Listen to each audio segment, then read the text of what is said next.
బతుకు మీద ఆశుంటే నిజం చెప్పండి. మీరే కదా చంపేసింది. ఎందుకు చంపారో?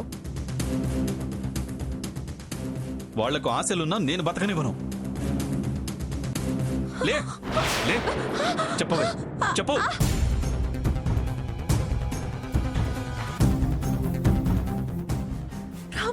ప్రామిస్ గా చెప్తున్నాను, నాకేం తెలియదు సఖిత్. ప్లీజ్ నన్ను వదిలే.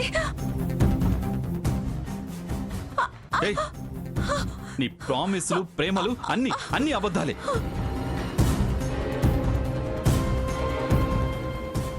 పచ్చి నాటకాలే.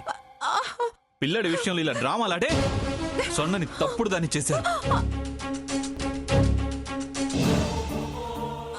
దాని చావుకి కారణమయ్యారు.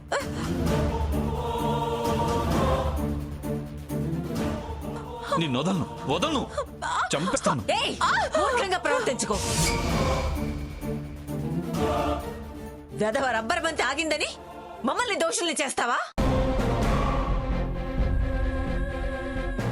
నేను ఆ బంతిని విసురుతాను. ఎక్కడో ఒక చోట ఆకుండా ఉంటుందేమో చూద్దాం.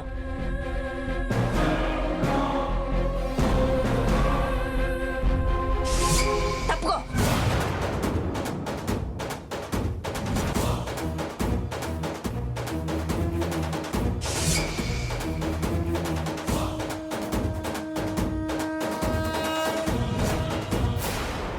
ఎవరో దీనికి ప్లాస్టర్ అంటించారు.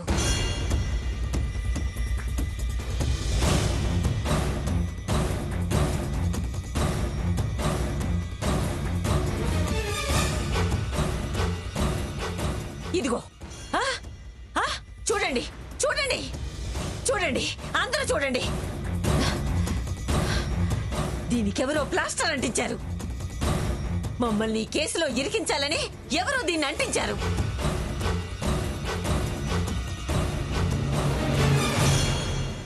ఏమయ్యా స్వామీజీ, అతుక్కుపోయే బంతిని ఆత్మని, ఏదో మహిముందని, మద్ర చేసిన వాళ్ళని పట్టిస్తుందని బిల్డప్ ఇస్తావా? బిల్డప్.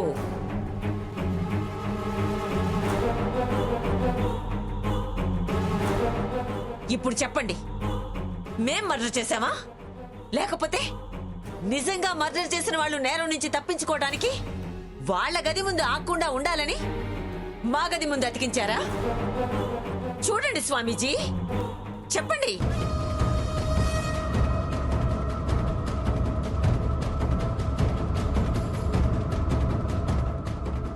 నా నేస్తాన్ని చూస్తుంటే మీరు చెప్పిందే నిజమనిపిస్తోంది.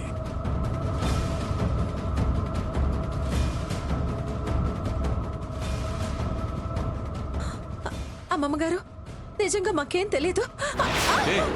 నిజం చెప్పవే, నీకేం తెలీదా? చెప్పు చెప్పు.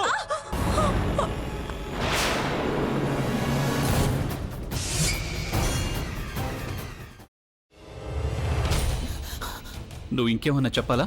ఇంకేమన్నా అబద్ధం చెప్పాలనుకుంటే చెప్పేయి. నేను చూడాలనుకుంటున్నాను నన్ను మోసం చేయడానికి నువ్వు ఎంత నీచానికి దిగజారగలవు అని. ఎందుకు ఆలియా, ఎందుకు నువ్వు ఇలా చేసావు? నీకు తెలుసు కదా, నానమ్మ తర్వాత నీ ఒక్కదానిని కదా నేను పూర్తిగా నమ్మేది. ఏమన్నావు నువ్వు? ఈ మధ్య అన్నిటినీ మర్చిపోతున్నావా? అది చాలు. వాటిలో ఉన్న శక్తి విషయాన్ని గ్రహించి మనకు వివరిస్తాయి.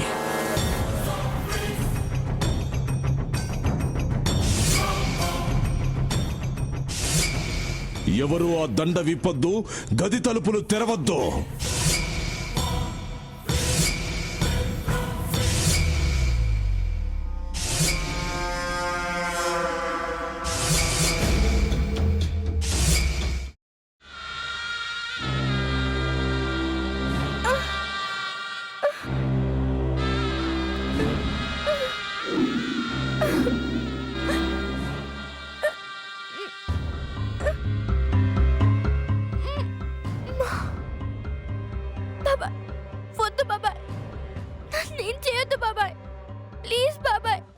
నీకు నిజం తెలిసినప్పుడే నా ఆలోచనలో నువ్వు చచ్చిపోయావు.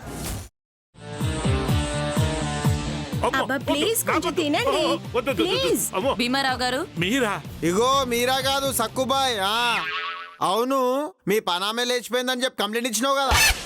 రేయ్, ఆయన కంప్లైంట్ ఇచ్చింది లేచిపోయిందని కాదు, కనిపించడం లేదు అని. అచ్చా, అట్లానా? సరే మేడం. ఇడియట్. ఆ వంట మనిషి పేరేంటన్నారు? రత్తాలు మేడం. ఏం పెద్ద మంచి, నీ వంట మంచిని కూడా మేడం అని పిలుస్తావా? రేయ్ హాఫ్ బ్రెయిన్,